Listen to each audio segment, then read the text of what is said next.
Well, good hello to you. It's Alexander T. Newport, your Philobabblist Extraordinaire.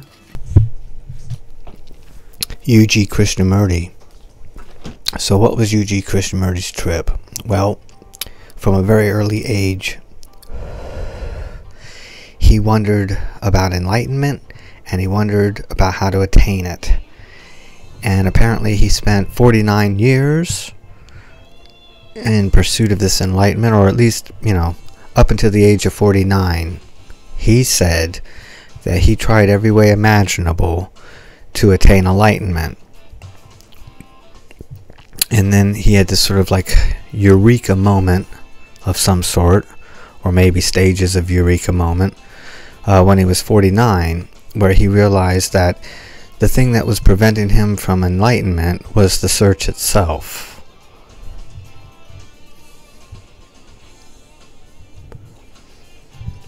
And he said this caused a calamity of his consciousness, so that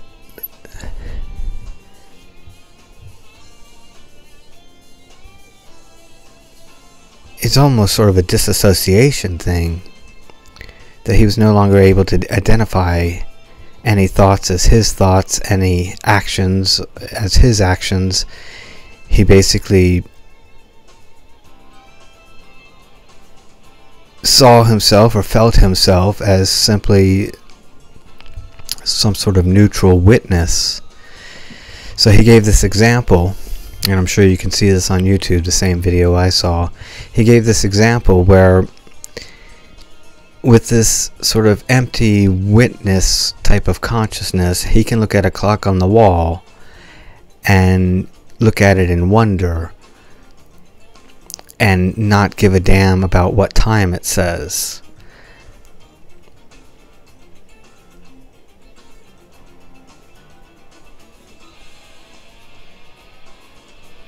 And if you were to ask him what the time was, he said it's like coming out of him, it's like an arrow coming out from the background of himself. And he could answer immediately, it's 3:15. If that's what time it was.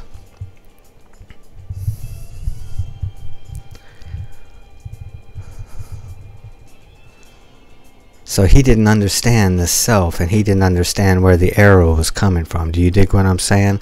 The man took his fucking journey, took his enlightenment trip, said he tried every way imaginable to attain enlightenment. Well, in all the years that I've been listening off and on to just spontaneously and sporadically to U.G. Krishnamurti lectures, I've never heard him mention trying psychedelics.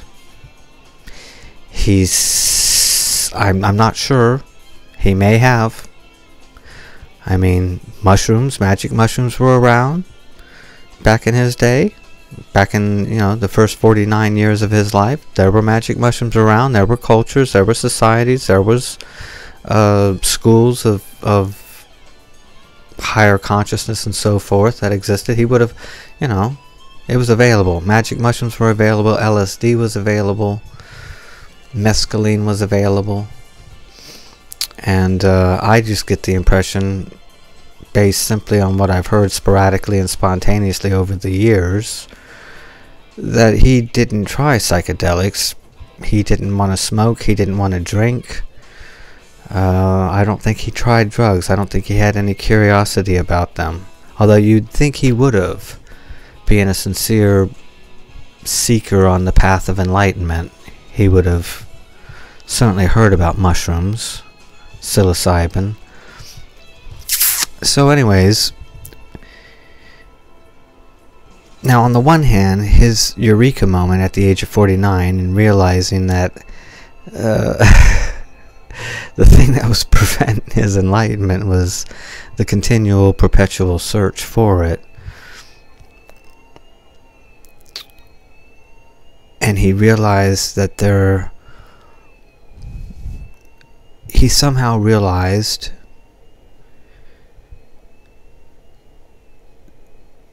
that he was but a witness and simultaneously a participant in this life, in this world, but that he had no control over his thoughts. I think that's why he said, they weren't his thoughts, because he couldn't control them. And I think he realized as well, in trying to modify his behavior or so forth on the path of enlightenment, he must have realized, as many do eventually, that he can't control his behavior. So he can learn all these wonderful, profound things, but when it gets down to it, when you're in the sticky ickiness of interactions with other human beings that are getting on your fucking tits, rubbing you the wrong way, nagging you or accusing you or whatever the fuck, and you lose your temper, that's not so holy and enlightened, is it? And it's not evidence of control. So here's the thing. It's groovy that he realized that it's up to each individual when to call off the search and when to consider yourself enlightened. Why would you take anybody else's fucking word for it? You really can't. Not if you're honest. Not if you don't want to bullshit yourself. Why would you take anyone else's word for it as to when you're enlightened, or, you realize it's a very personal, intimate thing that nobody can tell you. It's nobody's business either, really. Even if they make it their business, it's still not their business, and they're still in no position to tell you whether you are or you aren't, unless you put them in that position. You grant them the power of that position, and you heed what they say. But eventually you realize that you can't go by what anyone else says.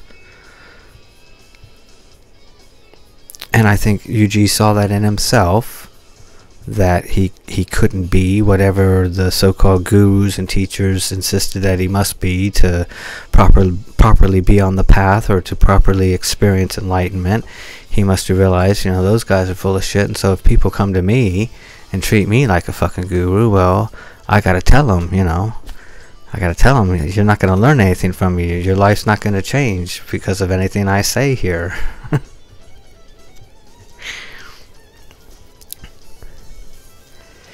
So, the thing about UG is, even though his eureka moment was valid, authentic, and made good sense, to realize the thing that's preventing me from being enlightened is this continual, perpetual search for enlightenment.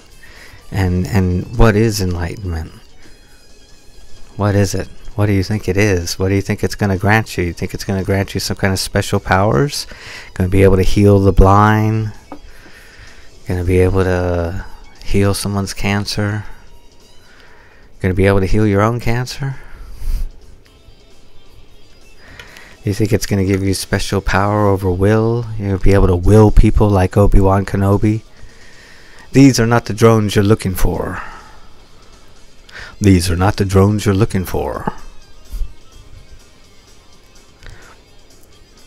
So, basically, UG did not take his journey to the nth degree. Meaning, because of his for whatever reason, his refusal to go the psychedelic route and make a connection with higher states of consciousness, he called off the search before then. So that's why he can't explain to you, where this arrow comes from. Instead, he wants to try to explain things via some kind of world mind. Again, do you see how people just beat around the bush in this life? They want to call it the world mind. They want to call it the Heavenly Father. They want to call it the Holy Mother. They want to call it Gia, Gaia, Gaia, Maya, Mua, Mua, Rua, Bua. They want to call it this kind of God, that kind of God. They want to call it the universal life force. They want to call it source. They want to call it the all great benefactor vibe. They, all these fucking words. And really, it's just all beating around the bush. And that if any of you motherfuckers gave it as much thought as I had given it over all these years, you would be able to boil it down to perfect, eternal, conscious energy. Perfect, eternal, conscious energy. So if UG had an experience with psychedelics, he would have realized that this was a dream. And that indeed, there's nothing you can do or not do, think or not think, say or not say, that's going to prevent pain and suffering throughout your life from the cradle to the grave, because you designed this dream. Why would you want to blame your life on something else? Someone else, something else? Doesn't make any sense. Why would anything else want to give a fuck about you? It's got its own self to give a fuck about. It doesn't need to worry about you. So because Yuji didn't go to psychedelics, didn't have a breakthrough with higher states of consciousness, this is why his lectures attract attention on YouTube, because half of what he is saying is, for lack of a better way of putting it, correct. He's correct. There is no enlightenment that's going to save you. And I think he implored you to ask yourself, what the fuck do you think enlightenment is? What do you think it's for? And what do you think it is that's stopping you from being that now? What do you think you have to do in order to arrive at that place that you're supposedly headed towards? So, he was correct in pointing out that, the only enlightenment is that there is no enlightenment. That there is no magic power, there is no secret cheat codes. That you are here to live the life that is unfolding and unfurling before you. He didn't say it that way. He didn't say the unfolding and unfurling because he didn't have an idea about destiny, and he didn't have an idea about perfect eternal conscious energy. He didn't have the idea that he was actually a perfect spirit who designed and scripted the life of Yuji Krishnamurti.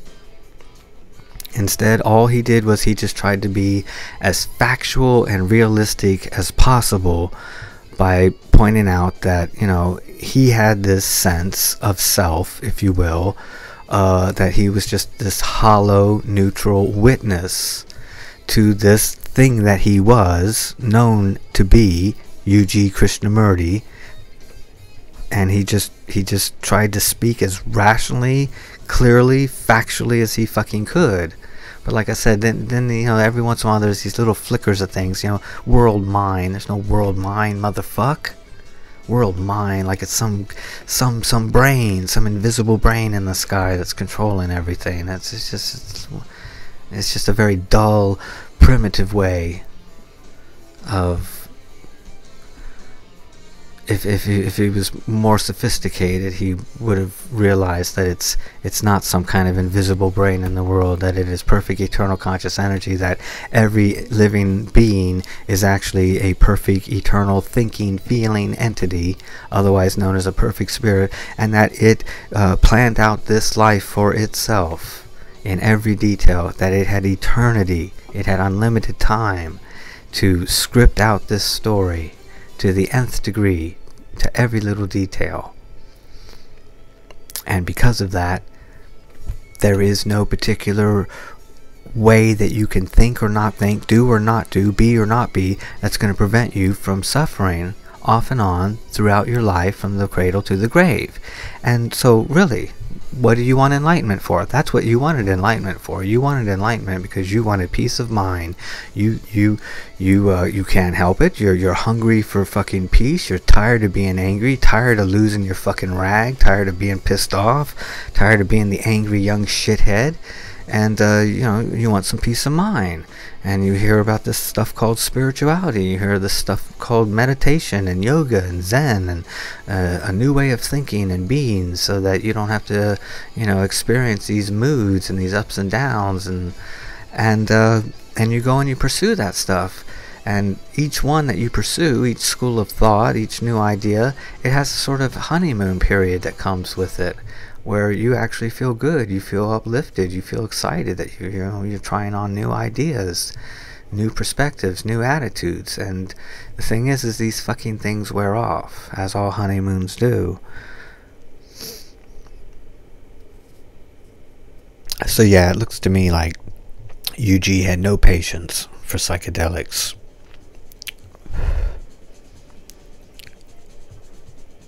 So what was Yuji's contribution? What was his, what's the value?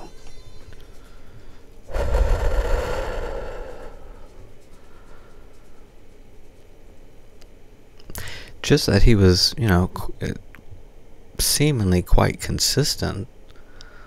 Certainly over the last, 3 or 4 decades of his life, he seemed to be pretty consistent about this idea that there is no enlightenment, and that the pursuit for enlightenment, that the pursuit of self-improvement was a folly, and basically just a business and an industry for lots of people.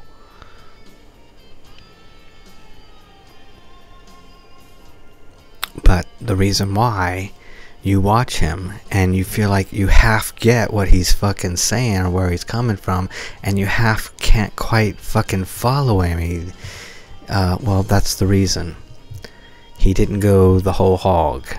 He didn't go to psychedelics. He did not experience a higher state of consciousness.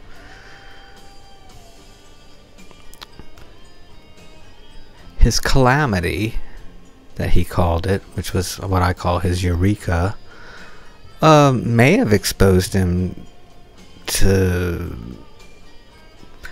states of consciousness that were higher than his normal state of consciousness, but not necessarily the full hog cosmic consciousness, because if he had experienced cosmic consciousness, he would have realized that this was a dream, and that he was a dreamer, and that everyone else was a dreamer, and that everyone had predestined a dream, and that's why there were 10,000 different fucking schools of spiritual and enlightenment, every one of them purporting to be the sole one, the right one, the correct one. All the others are full of shit. All the other ones are halfway there, or all the other ones are sort of there, but no, we're the right school.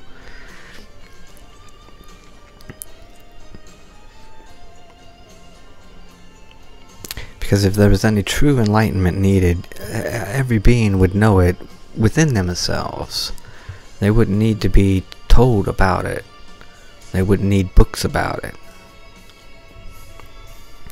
So, had he gone the whole hog, had he had an experience with cosmic states of consciousness, he would have realized that this was a dream, that everyone's dreaming, that everyone predestined their dream, that there's no such thing as a wrong dream, that a dream is a dream is a dream, no matter how successful anyone is, or how colossal of a failure they are. A dream is a dream is a dream. As that old Rizla pack of cigarette paper said, when the game is over, both the king and the pawns go back in the same box. Yeah, U.G. Krishnamurti, well, there you go. He didn't take it all the way. That was his story. That was his script. So I'm not saying he's wrong. I'm just saying he didn't go all the way. And that's why you have that sense. You have that sense that you can half get what he's fucking saying, and yet half of it is just, I don't know, it's vapors, it's murky, it doesn't really, make sense to you, and that's why those people, that's why they keep coming back to him. That's why they're still in the audience time and time again after he tells them, I can't tell you anything to save you from yourself. I can't tell you anything that's going to give you enlightenment. I can't tell you anything that's going to improve your life or yourself or anything, and yet they keep coming back. And the reason why he couldn't give them the fucking whole hog is because he hadn't gone the whole hog. He was satisfied with where he ended up. He was satisfied with this awareness that there's this silent witness and there's this participant. And like I said, this if all you do is identify with the silent witness, then yeah, I guess this self, this vanity, this person called U.G. Krishnamurti, is going to seem like some kind of foreign object. But see, he didn't bother. If he had gone into higher states of consciousness, he would have found out why. Why does this exist? Why is there this silent witness? Why is there this participant named U.G. Krishnamurti? And he would have got beyond the idea of a world mind. A world mind is just some sort of atheistic subterfuge. It's just a substitute fucking word for God, isn't it? World mind.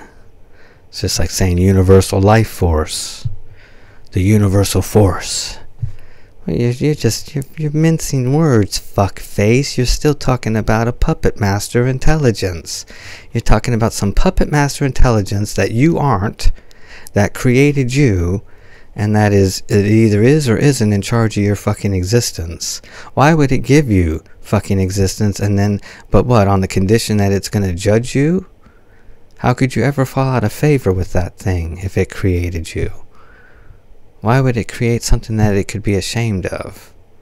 Why would it have any sense of fucking shame at all? But yeah, so there you go. So UG was right about that, you know. The end of enlightenment is when you realize that there is no enlightenment, that it's just a perpetual folly, that it's a load of shit. And then it's also when you realize, you know, why you even were seeking enlightenment in the first place.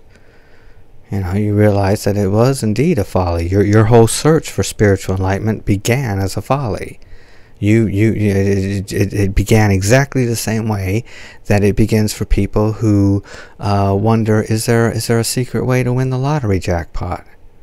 And so there's people on YouTube that will tell you how to win the lottery jackpot. They haven't won the fucking lottery jackpot. They've won all kinds of little fucking $50 and $500 and $5,000 prizes or whatever, but they've not won the, you know, $36 million fucking jackpot or the $360 million jackpot. But anyways, so people, you know, pursue that. That, you know, is there a way? Is there a way to you know, cheat the lottery? Is there a way to beat the lottery? And that's all they're doing with the whole spiritual improvement trip. You know, they're thinking, well, maybe I don't have peace of mind because I'm on the wrong side of God. And then maybe if they get beyond that puppet master God shit, then they still think, well, maybe the reason why I still suffer and get bad moods and get irritable and get angry and lose my temper and act completely unholy, maybe there's, you know, a way to think or be or to believe or to understand or to know so that I can prevent that from happening. So the longer you're on the trip, the more likely it is that you will eventually realize that there is no way of thinking or not thinking, being or not being, doing or not doing, that's going to prevent you from being an asshole from time to time or from asshole-ish things happening to you. There's the hammer and the nail. You have scheduled times in your fucking destiny when you are going to be the nail. And you have scheduled times in your destiny when you're going to be the hammer. And for some of us, it hurts us more to be the hammer than it does to be the nail. And for others, clearly, it hurts them more to be the fucking nail than it is the hammer. But there's no wrong way to dream a dream. We all knew what we were getting into. We all collaborated and colluded with each other, including the very fucking bugs that you step on and you don't even realize you stepped on them. You guys made a deal in reality heaven before the Big Bang that you were going to step on him or her or it without even knowing it. But that's how it destined its death. Joe Blow was going to step on me on the 2nd of August, 2019. That's just, you know. So, right on for UG Krishnamurti.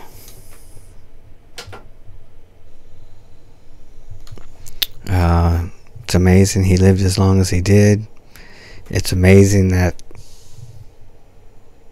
he was considered a guru his entire life, even though he talked against it his entire life, even though he showed up for the fucking talks his entire fucking life.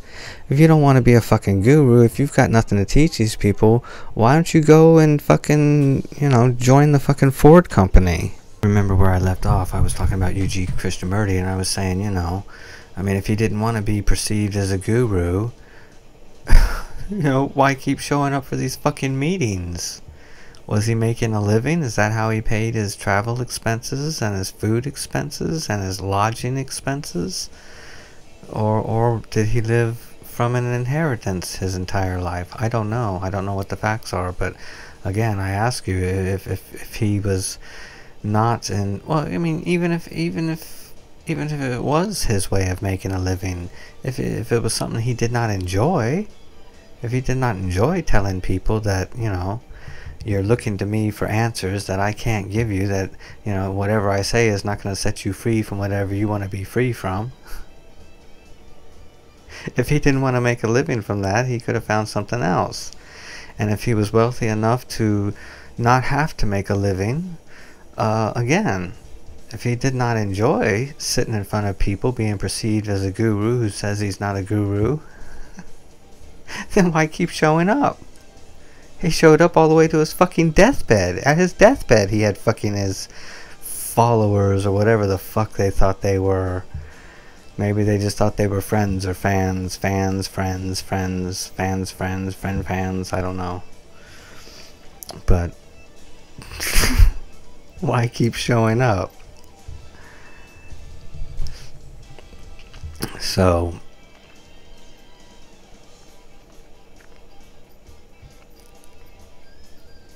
if he had nothing to teach, then, like I say, why not go work at a Ford factory? Why not go live in a fucking monastery? Why not go live in the south of France or something, or in the Mediterranean, or someplace nice and warm, and, you know, and fuck off? Do whatever. I mean, what were his interests? I don't know. I don't know what his interests, what his passions were. But why wasn't he doing those instead of sitting in front of people telling them that he had nothing to tell them? Fuck me. You tell me this is not a dream. You tell me this is not a crazy dream. Come on, people. Fuck hell. Of course it's a dream. KW9 Victor 4 Bravo 3 Whiskey Tango Delta Foxtrot.